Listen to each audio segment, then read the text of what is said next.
siqhubeka phambili IsintuSami FM Lobilobi yalubisa kweKhehlelezi. Wow, siva ke ngoku izenqi izeki madoda ekungomvulo nje. Uyazi ke xa bangomvulo kuba nezinto ezinkulu ezibe khona apha enkqubeni egama la sichakamani ke xa ngomvulo sithi IsintuSami. Sihamba ke phake uprofessor udokotela umkhulu manitsi amagama akhe ake wagqibe suke khona ke professor apho ke suke sithi IsintuSami namhlanje angaba singena ngale ngoma kamama uveliswa entokazi kaSK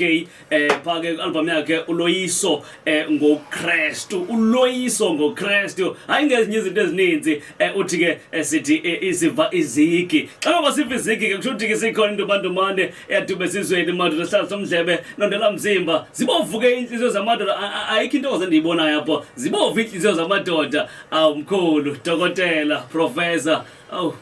Ndumani yadume sizweni isihlahla somdlebe nondlela mzimba veche mfazo nempahla inhliziyo zamadoda ibomvu nabasethethe nabasenyimba nemkhonto kwasigazi ndaba ikhala amanzi dictionary ndaba siyawudida umndeni ngibingelele mfowethu ngibingelele kakhulu ngithemba ukuthi ube ne weekend emnandi ngibingelele abalaleli beZwilomzansi FM kusentambama ku 1943 kwi 98.0 FM molweni siyaphotisa emakhaya idolophi Monfreya molo mkhaya molo mhlekazi ejokamani phansi suka phakela manje zesikisiki suka khona nje umkhaya ndiyakubona uyaphila umkabakaba and futhi ke ndiyaziviziki ezaphezolo izinto ezenzeke phezolo enkonzweni obengekho angathi kakhulu agijima aye ku YouTube ngifuna ukusho kanjalo impela azifikele yena mathupha emahlabathini ya ngoba mfowethu khona labantu abathi bawoThomas abakholwa ngokubona athi umuntu mina ayangikholwa lento eyenzeka ku YouTube usenenhlanhla ke lo muntu because vele sisasethi i-prophetic hour isekhona i-prophetic service isekhona on Sunday siyaqhubeka lapha esigcine khona ziyakhala mfowethu ziyakhala kanjani ake siqale sibulela abantu abafikileyo kakhulukazi ba-attenda inkonzo yaphezulu kulile sikuphethe namhlanje umphulaphula maxhobe ngefoni yakhe cause lento ahlala ekhala ngayo ukuthi mkhulu onibhekele ku 0604807164 nakanjani ke sobatfumana khona apha emnxebeni tata izolo bekubi kakhulu ndazi ba nawe ubutyhile kweliphi page nami mfowethu angazi kwenzakaleni kodwa khona ngizwa abantu bethi bengi on fire angazi nami noma bengi on fire kodwa ke bengibona nje ngisakha nje igeja belingangifaka kakhulu kodwa bathi khona bekunzima kodwa ke mfowethu siloko sishilo mfowethu sithi ayikhaya awujonjalo kudokotela siyazi into bona ke oqala ukuphulaphula mhlambi ke sinodlolo ndlebe apha enkqubeni no Dr Khehlelezi indumandumane yadume sizweni sihlala somdlebe nondela mzimba akahambi yedwa ke uyazi xa ngabe ngekho uyathumele apha uDadu Sibiya babo Sibiya masikubulise nawe sikwamkela enkqubeni Khehle izandla dlula ekhanda ngiyabingelela kakhulu balele beZwilomzansi ngithi nje uSibiya nomkhulu baba uprofessor sesikhona kunjalo madoda namhlanje ndiyazi ke kuninzi lesiphathileko namhlanje kakhulukazi ukuzonwabisa abantu njengoba sebeqale besonwabile emkhulu xa bebeva kuthiwa ke bazobhekelwa but khona lapho ndifuna siqale khona kuqala indawo semnambithi noba kundawo apho ke kuzokuba khona indawo emnambithi mkhaya ngicabanga ukuthi indawo iyavulwa mfowethu people must start applying for the jobs angifuni umuntu ongalona ifeni yami angizukusebenzelwa umuntu ongayona ifeni yami apply for the sake of ukuthi anginawo umsebenzi let me just do it for the sake of doing no kunezinto esikubuza zona ukuze sibone ukuthi ngempela umlandeli yonke ama job opportunities kunemsebenzi ezovela emnambithi ngiqasha qala abantu abamafans wami okokuqala lokho because bamosha ama data bayangilandela number 2 kunemsebenzi ezovela we need people abazothatha bayotrainwa abazosebenza ecar wash naseshisa nyama not just ecar wash iyangempela le efana no Max enzima kakhulu sifuna abantu abazosebenza which will take them sibase ku training then babuye bayosebenza professional people nabo futhi a start nomubani sithatha my fans sibathatha sibapha I won't take anyone osuka nje kwenye indawo athi mina ngine experience mina ngisindisiwe ayihamba nensindiso yakho siyabonga ngangcono ngithatha abasindisiwe ku fire engibazi ukuthi bakhuluma iqiniso basindisiwe kodwa izinto zesintu banjani bayayisebenzisa kunjalo mphulaphula yazivela ke nawe ekugqibeleni phake udokotela uzosipha incukachela ngcombolo esithe kuba ke mhlawumbe ungaqhagamshela kanjani enabo abakhona phake kwaDr K dokotela khona into endiyibonile ithe esanoko SMS wayo phakathi engathi nqola mafutha futhi yazi mkhaya ungayisho leyo nto ngoba abantu abaninzi pha ufuna usixelele kakuhle ithi into yami abantu abaninzi mkhaya banalento yokuthi one I was so disappointed because yonke into engiyifakayo engathi ikhala kahle ngiyifaka epageni ka Khehlelezi uma ngiyifaka epageni ka Khehlelezi I believe ukuthi abantu engibona befanele izinto ezi right first abantu abama client wami abama fans wami yeah ngidumazekile if ngithola different comments ama comment athi abantu bathi I know vele ukuthi ngeke ngize ngiwine ngeke ngize ngiwine so umuntu abantu abamnyama bakithi banginika leyo nto ukuthi vele abanayo ithemba they underestimate themselves ungazenyezi khona mfowethu into engizoyisho Lobilobi abantu ade bengayirealize ngisho esontweni ake kuthiwa uthatha njengamanje 10,000 rand noma uthatha 5,000 rand uyavota nje uyayizwa leyo nto maybe uvote ka 5,000 imoto leyane evotelwayo i1,100,000 it's a Audi RS3 confirmed isithengiwe abantu banalento uthi wewe uyasikhohlisa lo ukuphe ngake ngathi mina ngikuthembisa abantu ngangakwenza okokuqala lokho uma ngeke ngize ngidlale ngabantu mina I'm not a scam ngeke ngize ngidlale ngabantu one I wouldn't take R1,000,000 ngilinike umuntu nje for mahala ngithi nali ngala kahle ngezinye indlela Lobilobi le imali engidonate ngayo ebantwini to start ibusiness baqale something yabo so ngibonile ukuthi abantu bebaningi kangaka ngeke ngibanike bonke but they need to work hard for that money kanjani na ngathenga imoto if you are clever enough wena onganawo lwamqondo ukuthi vele ufuna imali yethu ngizowusapha 150 ukhona uthi hayi vele izobuya imali yakho that's umcabango wakho lo ke okwakho lokho sho ukuthi mina vele benginganamali ngizovuka ngani sho ukuthi angithi nansi yami into Lobilobi ake kuthiwa uvote ngo5,000 wavota 5,000 times because I closing date yale nto ivalwa ngomhla ka 5 December then from 5 December up to 14 December kuyacountwa ukuthi ubani ovote kakhulu ukhumbula ukuthi kuna professional auditors abangahlangene noKhehlelezi into mayithinta umphakathi inama auditors angenelela automatically kahulumeni uSARS uyangenelela lalela ke isifiso sami sithini ake kuthiwa Lobilobi uyafika lapha namfethu ngisho kungawina wena Lobilobi okay no one will say uLobilobi ngoba usebenza noKhehlelezi win no they can't say that because ngiyazazi ukuthi ngiyobe ngimsulwa I don't even have access ukuthi ngibone ukuthi bangaka abantu abavotile no mina ngithe ka MTN ngithe kubona mina ngicela ukufaka imoto then let people vote le moto ngidinga inikwe abantu on that day ngizo hand over imoto ngizobe ngivula lesisanyama ne car wash so I want to give I'm giving back to the community kanjani uzokwazi futhi ukuthi moyo wini imoto yakho une right ukuthi Khehlelezi mina imoto ngiright ngayo ngizoyimaintaina kanjani imoto ka 1.1 million ngibe ngingasebenzi Khehlelezi ubungeke sinegotiate manje cash nginika u700,000 ngicela sinegotiate I can do that ngatransfer u700,000 lalela ke business minded oKhehlelezi ungena phi lapho why mangiqeda ku transfer u700,000 take that 700,000 go and start a business yabona lelo business ozolikhomba ngelinye ilanga ethi mina ngoKhehlelezi maybe ngavota nje ka 5,000 times ngawina na imoto manje inkinga abantu bakithi abamnyama banenkolelo kakhulu yasebalungwini bona bafuna ukuthi kuze kuze uToyota noma uCoca-Cola noma kuze big company umuntu omnyama ngoba umuntu omnyama umuntu wakubo uKhehlelezi azingeni thina leyo lo uzofuna ukuskola nje uvuka ngathi no yazini ngifisa nje Lobilobi kuvota abantu abawu10 ngiyafisa vele kuzomenyezelwa iaudit izosho abantu abavotile kahle the total votes bangaka ngifisa kuvote maybe 100 bese kuba noyi1 ozovota ka 500 spende nje maybe 800 rand babona ukuthi still ngizothi ayiwina yini leyo moto noma iyawina kahle le nto kade ngiyenza I was giving back to the community ngifuna umuntu ozoba business minded ozothi ngelinanga noma ngasekho emhlabeni athi mina ngavuka ngivuswa yilo yamuntu kunabantu abanjalo bathi I don't give up mina leya moto ngizoyiwina uyayizwa leyo nto ngisho kuthiwa ungaspend 200,000 but ilithe lami imoto kwa 1.1 million uyithole ngo 200,000 ngisho kuthiwa ungaspend 20,000 uyithole ngo 20,000 so people needs to ukuthi babe ne business babe business minded ngisho ningahlangana nibe u4 Lobilobi nithi mina ngizokhipha 20,000 umalini lo u80,000 angithi asivoteni ngale mali lo mani win sell that car you can even sell it to me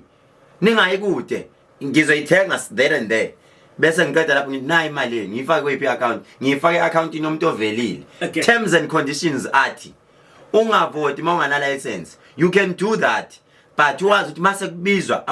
abawinile ungaveli wena ngoba mawuvele it's a bonus to me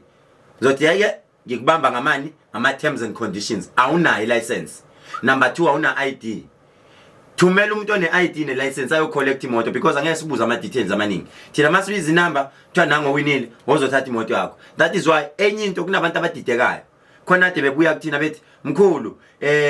imali ayidleki nje lama SMS ahamba imali ayidleki no guys uma usebenzisa uCell izodla only 50 cents yeah mawusebenza because lento uCell na uthe mayibona ngempela ngisend ngilethe proof ukuthi nayi imoto wathi no Cell uyangenelela wathi ngizokuxhasa abantu bambonke abasebenzisa uCell izothatha only 50 cents then mawuvota kunalaba abayisethile ukuthi ithi automatic mawuvota uzoyenza manual send to send maybe ulinde maybe 30 seconds uphinde usend ulinde futhi ngoba kwesinye isikhathi uzoloku uyitshela ihamba kanti ayihambi yami uzuyibuza ukuthi kanti kwenza uyixine eduze ungayixine eduze kakhulu so senda uma isikhathi usende uyinika isikhathi usende uyinika isikhathi kwesinye isikhathi izokunika i-response A1 ithi thank you for entering a competition and then the winner will be announced by Dr. Khehlelezi uzoyibona maybe izokunika kayi1 kwesinye isikhathi yaboleka ukunika ungawari keep on sending uKhehlelezi akahlangene nama results control my results angenzi lutho mina ngiyoqhamuka senginikwa ngama auditors futhi izobe ivaliwe ngizobe ngihamba no president umongameli wethu utatu Ndive so besihamba naye sizoyivula phakathi kwabantu izobe sealed sivule abe kuzobe ama camera tag thina ngisho kuthiwa kuwini umuntu ose Cape Town bese siyamemezela ukuthi cha inamba ewinile ithi siyibize then mayikhona uzoza azoyilanda mayingekho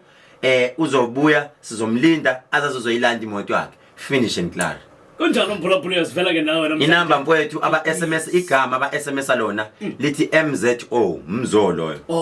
MZO because I'm the one who sponsored leyanto so that is why uzokhona phela abanenhliziyo ezimbi why kumzo yindaba kwaba mzo imini ngithenga imoto sponsored by mzo so I need to use my name so and then inamba ithi 33013 asiphinde 33013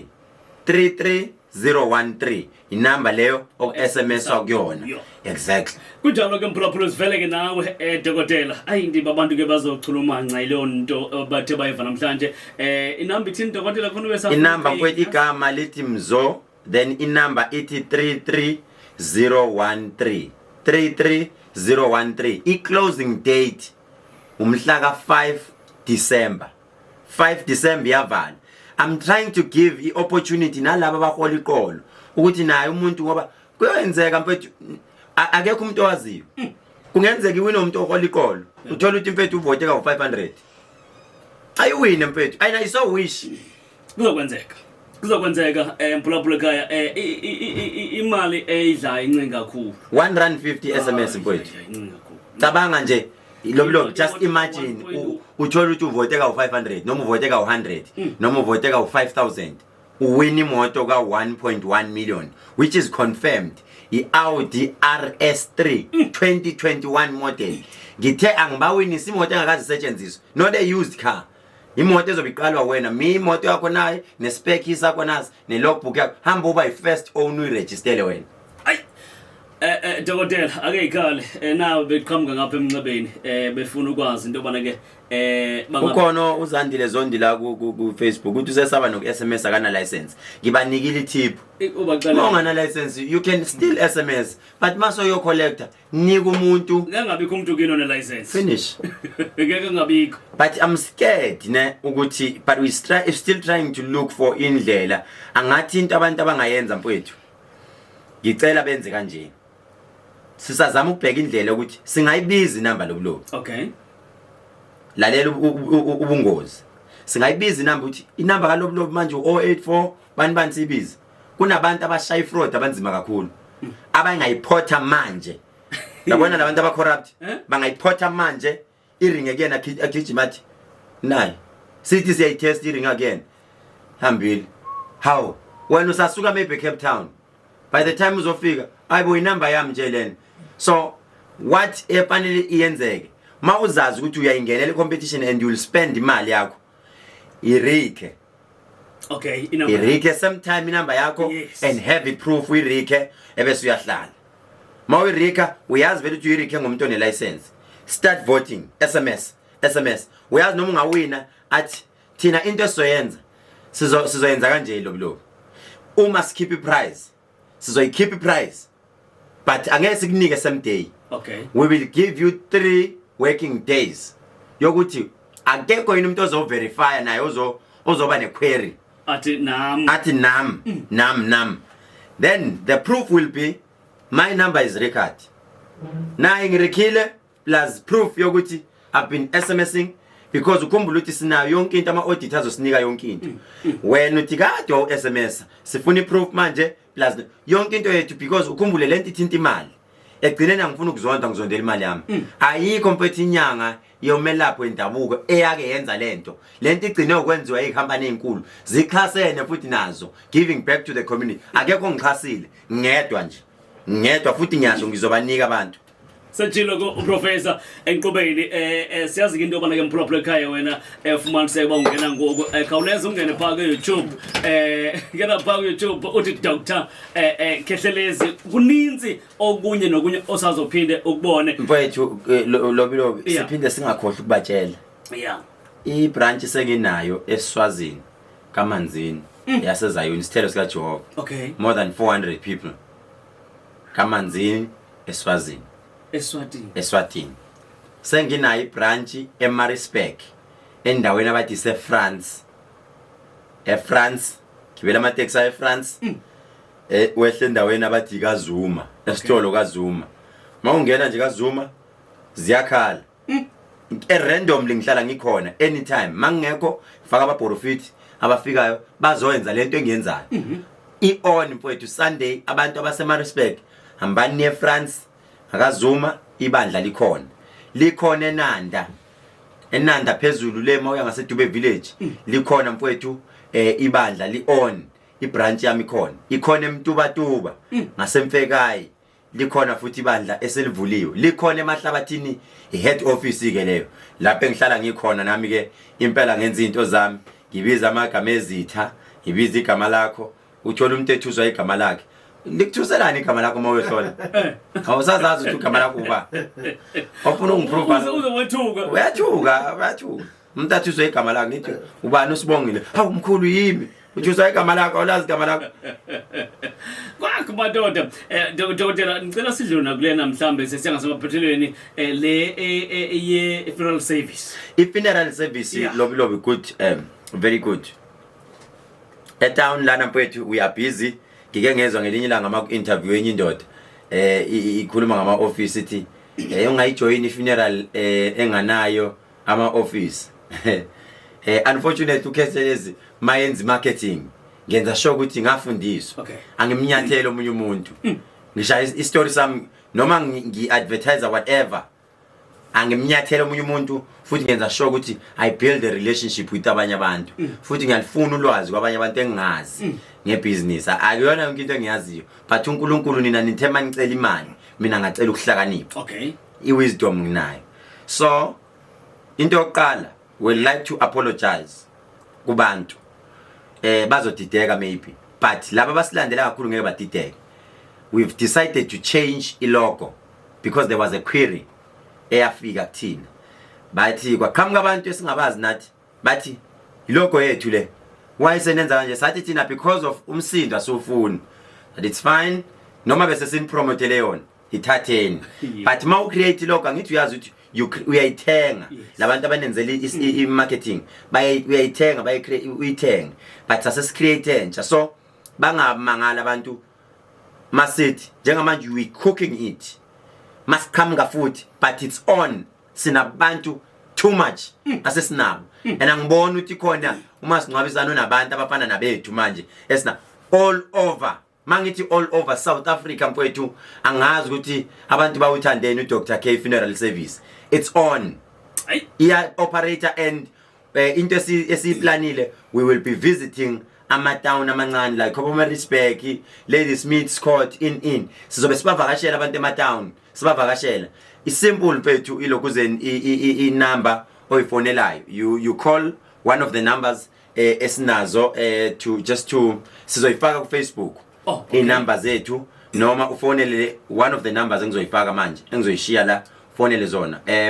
you can call these numbers mawufuna ukuthi ubook appointment yokuhlolelwa you can call these numbers mawufuna ukuthi ngifuna ukujoina nami masingcwabisana and also we are also creating an online application whereby you can just go online mawufika there is a form uyagcwalisa form then you submit mawuqeda ukusubmita ngeke kuphele u3 hours intombazana will call you back my call phone back uyobe seconfirmela ukuthi no sitholile i-application form yakho besifuna ukuqinisekisa ukuthi welcome to Dr. Khehlelezi Dr. K Funeral Service so the business is on and there are so many things esenzayo into esibhekile thina ke noma kalilithi umakoti sibheke izinto eziningi ukuthi what can we do to create amathuba omsebenzi kubantu bakithi abamnyama because siyabona ukuthi lockdown abantu abaningi bashayile mfowethu nalento yavele yabawesi kwabayibonus ye-looting yabashaya kakhulu so what we saw sibheke sathola ukuthi abantu abaningi mfowethu banama skills but ba-retrenjiwe abanye bahlele ekhaya we've got so many people aba-youth aba-skilled and the other thing thina sithe siyimisela ukubathatha then we go and spend siba training and then sibafaka emsebenzini but that will only happen kumuntu ongumlandeli kanjani na you cannot just come and say ngize ku interview oqala sothi sicela ukubona uFacebook ukuthi are you following Khehlelezi uthi yes sicela ukubona ku YouTube ukuthi ku Dr Khehlelezi did you subscribe yes okay sicela ukubona ku Instagram ukuthi uyamfollowisha yini lo muntu ku Instagram yes then we can start talking business otherwise nje uzoqhamuka no ngifundile nginama diploma nama degree khohla njengesidomo esikolweni kunjalo bro kasihambe siye kwincuka kancane ngombolo Steve lokho ngepeni abone paper noma ke ubifaka phe phone yakho sike sikwazi into bana ke siqhule phambili dokotela mhlambi ke nanku umuntu efuna inamba yakho noma ke sengayo yakho apho azoncedakala khona mhlambi emahlabathi mfowethu asiqale sikusho lokuthi uma umuntu efuna inamba yami sizokhipha inamba number yase office inamba yase office sasho sathi you need to be patient izokunika ama options ukuthi uma une complain press abani uma ufuna eGoli press abani uma ufuna ibranch yaseThekwini press abani uzoyilalela nje le phone ayidli kakhulu airtime izothi nje kancane exactly then ulalele uchoose because iyakwazi ukusa ngisho na kwi HR we do have a professional human resource sine professional ama auditors wethu ngisho ngathi ngisazazela ngoSARS buza into eyi1 lobo fanele uyibuze yona uKhehlelezi uyishintsha ngakho imoto nje ine month kodwa ukazi uve kwayo angeke uzokuthiwa ngijakwa uSARS because uSARS unengqondo akanawo umono uSARS ngihlala ngizwa abantu bethu ukhehle uSARS unomono akanawo ngisho omncane uSARS mfethu into yokuqala uqala thatha number plate yakho akugooglish ukuthi are you complying yini abe siyabona ukuthi oh hayi shamu ya comply phume kuwe ungathenga imoto but mamukhokhela uSARS imali yakhe ubuqebidile so mfowethu sino HR or qualified uzubona uHR wami ngendlela sishanga span sakhe ngamthola naye ku Facebook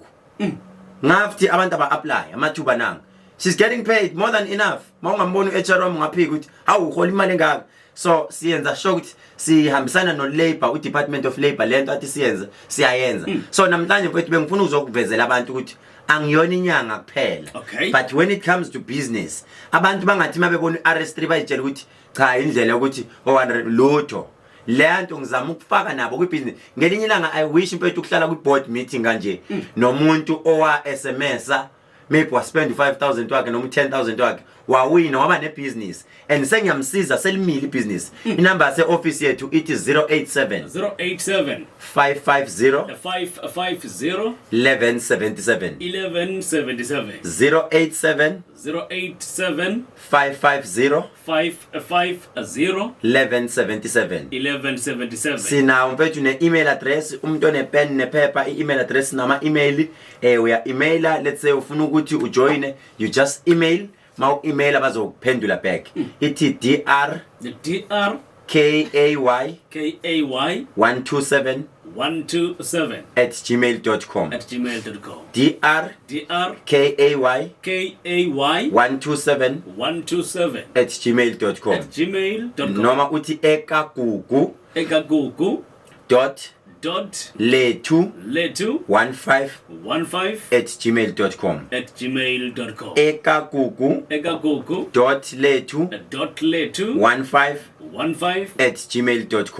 @gmail.com mfowethu into engizoyisho futhi maybe ufuna uku-SMS noma ufuna uku-communicate ngo-WhatsApp uzoyithola ingane noma ufuna ubook i-appointment for uzohlola babekezele mfethu ekuhloleni. Imagine ngifunwa yizwe i-South Africa yonke. Uma bengalibamba ucingo be patient keep on trying to call bazolibamba mabelibamba they will book. Uma bekutshela ukuthi date yakho in next week Tuesday zama emsebenzini mfethu ukuthi u-offe because ithuba usulitholile. Mawuthola ithuba lisebenzisi right inamba mfethu la onga SMS khona noma iWhatsApp khona uthi 072 1234 976 072 1234 976 noma uthi 063 051 7641 noma mfowethu abantu mfowethu ngathini abafuna ukuzongena kumasingcwabisane ake sithi mfowethu abashaye bathi bona 072 194 5315 072 194 5315 ngicabanga ukuthi mfowethu iyona number eyase kaKhehlelezi noma inamba ye-HR e-office la kaKhehlelezi uthi wena 068 216 6027 abantu abafuna ukucomplaina labo kodwa ukhumbula ukuthi HR ye district ucomplain uxoshisa ingane zabantu ungayixoshisa ingane zabantu 068 216 6027 let's say inamba bayibambi in ufuna ukucomplaina ku HR you can call those numbers. Ukhona usibiya ke nabafuna ukuhlola mfowethu usibiya nango oyena futhi ongilekelelayo bayathathe nezinamba zabo ngoba mina ngihlale ngifully booked mfowethu mawube nenhlanhla bathi idate yakho ngomhla kabani yenza sure ukuthi ngalelo langa uyeza kumina ngoba ngifully booked up to November. But bazokumpintsha mabebona ukuthi khona abangasezi phone wenze appointment yakho. So dope. Khehlela manga ukuthi sekugcwele kumkhulu ungasabi usondele ku BSP ngolanga tholakala khona inamba nje ithi 073 8510 646 IP 073 8510 646 646